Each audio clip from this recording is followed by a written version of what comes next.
My name is Jared Goodrich. I'm the owner of Night Legion Comics. I am I would say, the pseudo-historian of the 36 Killington Avenue, Rutland, Vermont.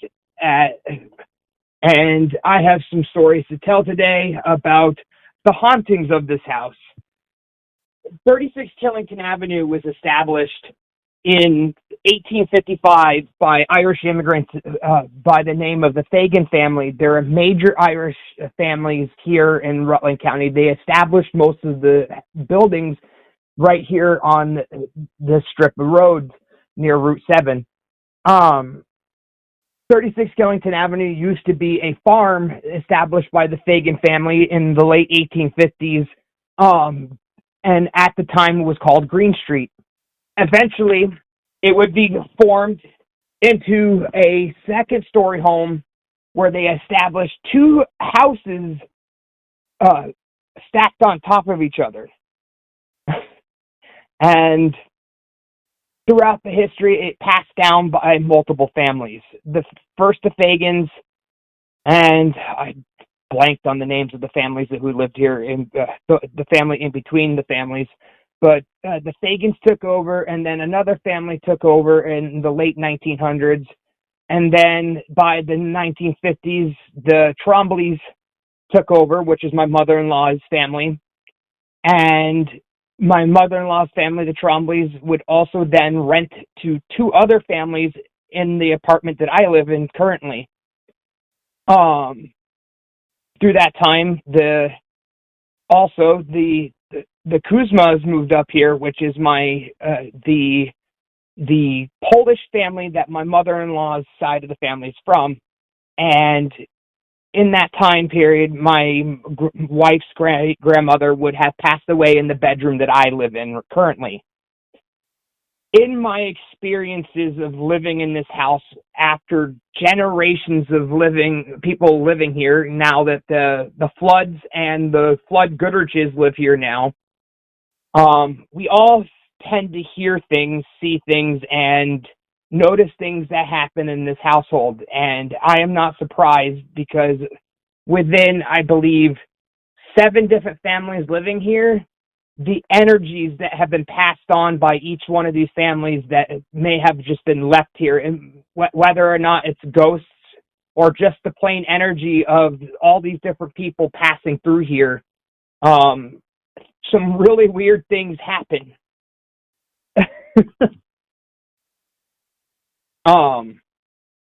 My first experience started when I moved here in 2019, and I witnessed, this is my first experience. I'm a very skeptical person, and my wife had told me that weird things happen in this house.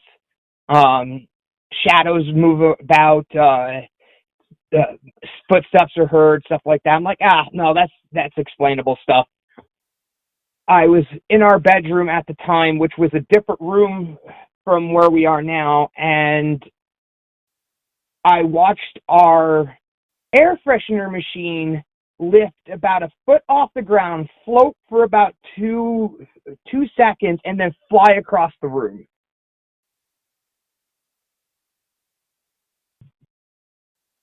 And I was blown away by that.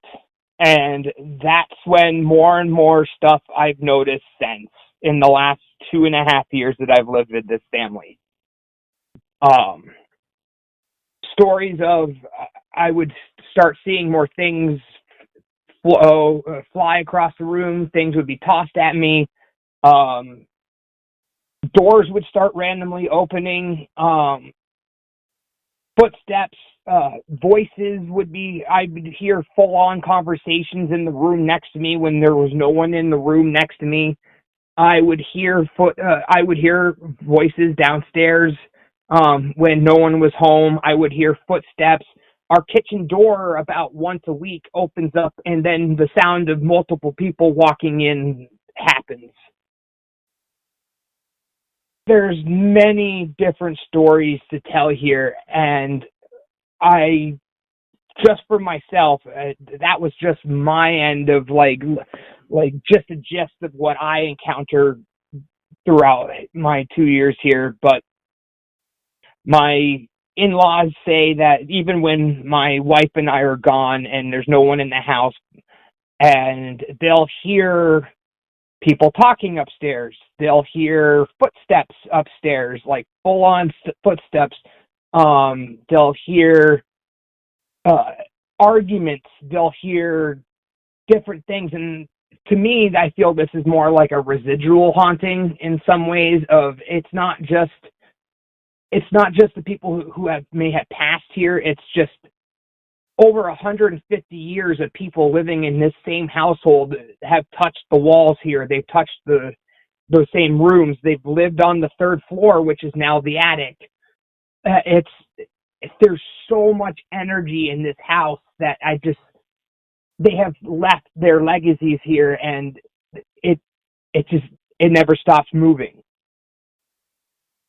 And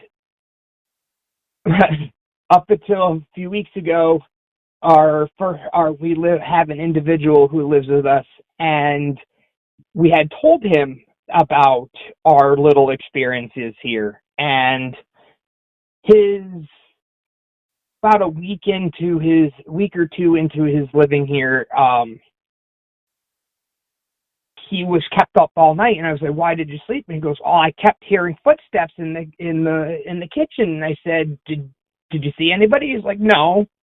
And I said, "Okay, well, maybe me telling you about the ghost might have scared you." And so I told my wife about him being kept all night, and she goes, I told him that he thought he heard footsteps all night, and she said, "Oh, I thought that was him walking around."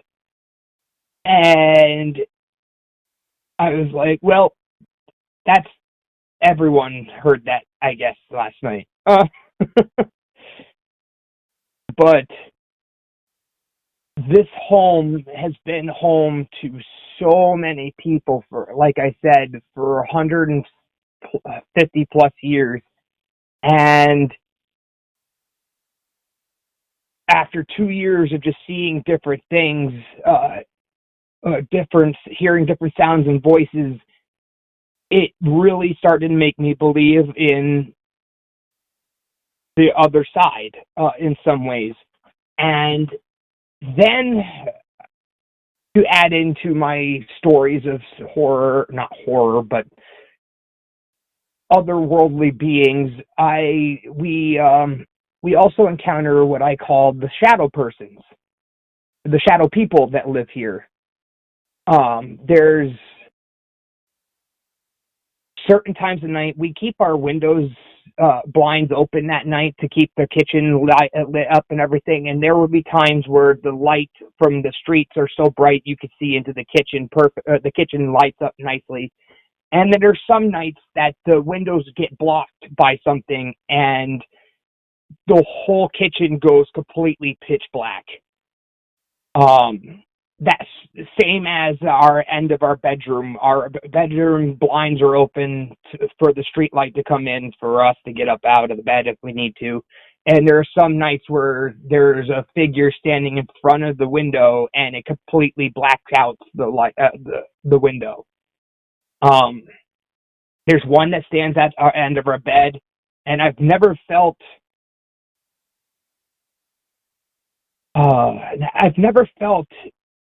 it was aggressive or out of ill will. I felt it was watching us, like as if it was trying to protect us. There's also my first experience with the shadow people. There's also one that stands in our bedroom doorway, and it's taller than the door frame, and it kind of peeks in with its head twisted to the side as if it watches us sleep. And to me, I've never felt threatened by it, but it's hard to describe the feeling of seeing this thing watch us. The one that stands at the foot of our bed, I assume would be my wife's great grandmother Agnes, who had died in the same spot where our bed is now. But in the end, this is the house that I live in, and over time, this is what I've gotten used to. Um, it's just normal life for me now. The random footsteps behind me, the doors opening at random, the sound of people talking when no one's in the same room, in the room next to us, and one of our bedrooms up here. I also the most activity happens. I notice.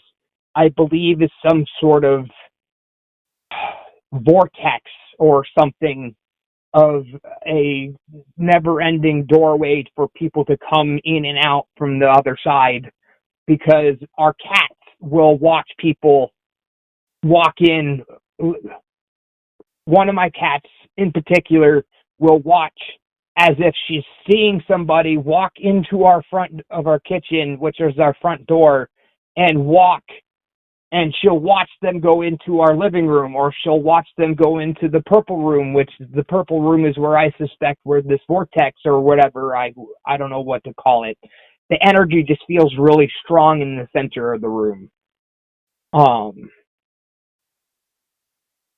It's just, it feels different in this house, and I've just gotten so used to it over the last 2.5 years, and everyone here just has different encounters throughout their time, like my wife growing up in this same bedroom that we live in now, and having friends never return from sleeping parties because they saw the person in the corner, or they saw the person at the end of their bed, or they heard the footsteps, or they heard the voices.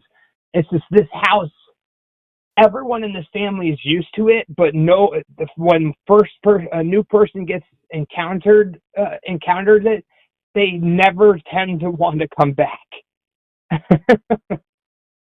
But in the end, I'm happy with what I live with, and happy to tell the story, because Rutland has such a deep-seated history, and I'm not surprised that if this house, which was built 150 years ago, how many other houses in our neighborhood alone have that same story, that same energy, the same amount of people who have passed down the houses over generations and encountered the same things that we do. All right, Jared. I was interested in stuff.